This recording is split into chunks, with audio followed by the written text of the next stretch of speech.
Hey guys, welcome back to another video. Today I wanted to demonstrate something I've been working on for a little bit, and that is a dial-up internet connection.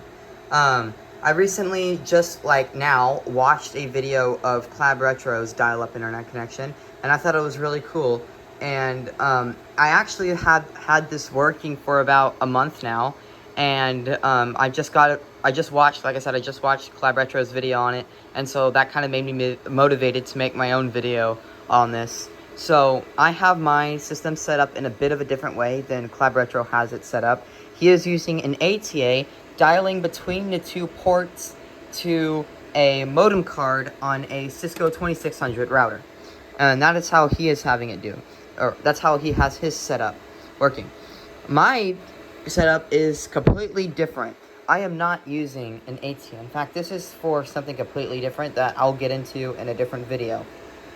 Let's take a walk around back here, and please just be aware, you're going to see, like, cables everywhere that aren't cable managed, so don't, like, get scared, because it's pretty bad, as you can see.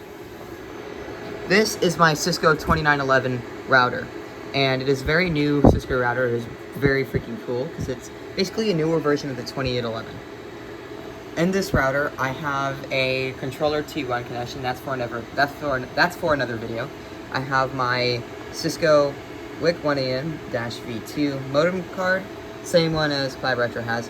And then I have a FXS card and an FXO card. I'm not using the FXO card for anything. That is just here for a placeholder. A placeholder at the minute. This right here is a Cisco VIC34FXS-DID /DID card. This is basically a ATA. You can make it dial between the two lines, or it dials between the two lines. In my case, this thing actually registers to a private phone collectors network called Tandemx, and that runs on Asterisk. So, like, Tandemx has, like, a whole bunch of different people that are, like, interested in phone systems, and so I can call any one of them through this private phone network. So it's really, really cool.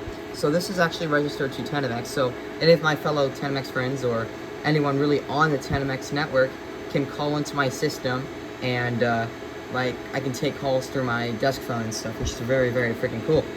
So this is, like I said, this is basically an ATA, except it has 4 lines, and it's a WIC card, it's a voice card, so it mounts into the HWIC slots on the EHWIC slots on the router here. So what I'm doing here is this right here, this slot 2, this number on slot 2 is 6820003. So whenever somebody calls 6820003 from Tandemx, the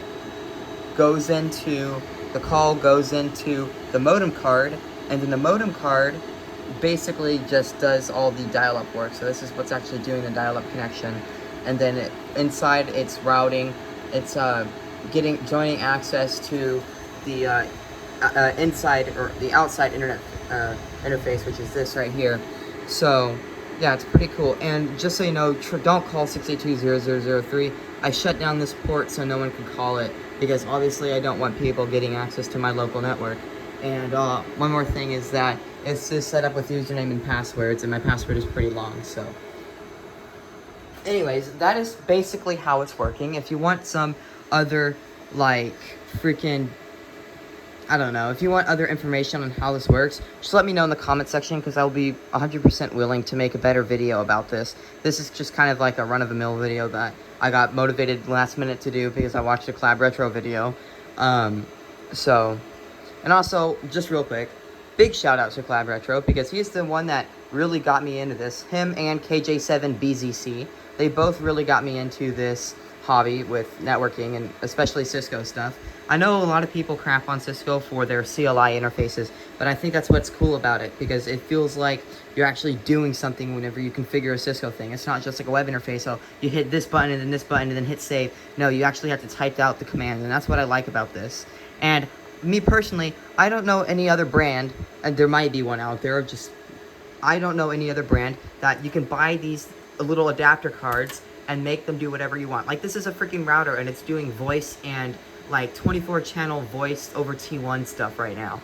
And it's really cool. And this right here is doing VXML applications for my phone system. Anyways, we'll get into all that in a separate video here.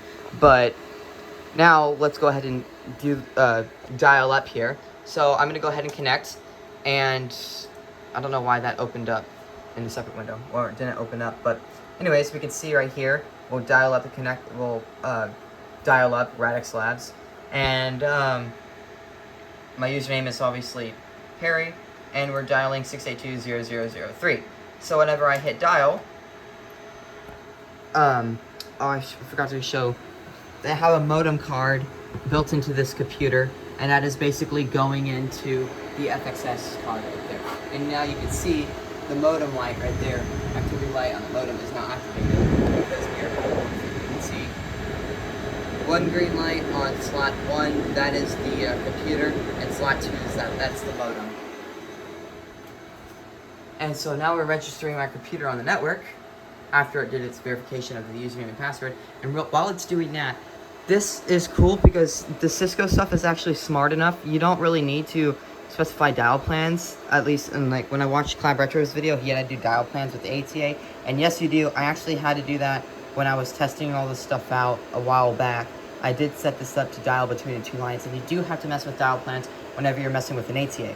But this FXS card is smart enough to know, since it's registered to asterisk, I think, I'm not sure about this part, but I think it just knows, okay, the next number, since it's a 682 number block, it's my system, so it's just like dialing it within locally here, instead of, like, now if I'm on a different number block, for example, this, which is on a completely different number block, if I were to dial 682-0003 from this voice gateway right here, it would go through the whole asterisk network and all that stuff. This is just simply dialing between each line right now, and it's smart enough to know that. Here we can see that's now connected, and I do now have a internet connection. And if we go over here to command prompt, I will do an IP config. Sorry, I suck at typing one hand. And we can see that we get an IP address of 192.168.1.47. And I don't know what the heck is up with the subnet mask in this default gateway. That doesn't make any sense, and that 100% doesn't make any sense. But it works, and I can ping Google.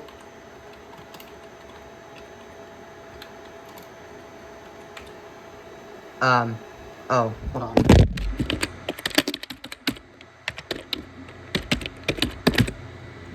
Sorry, I just suck at typing with one hand. Oh, bruh, I mistyped that 100%. PINGGOOGLE.CON.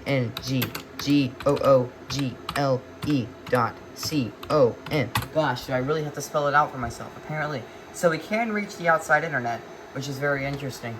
I don't know what the heck is up with that, freaking default gateway crap, though. But, anyways, it works. And I'm not even going to try to get on the internet because this crap is the slowest connection ever. It's like 71.7 kilobits per second, which is terrible. That is like super slow, and so it takes forever to load up anything on Google Chrome.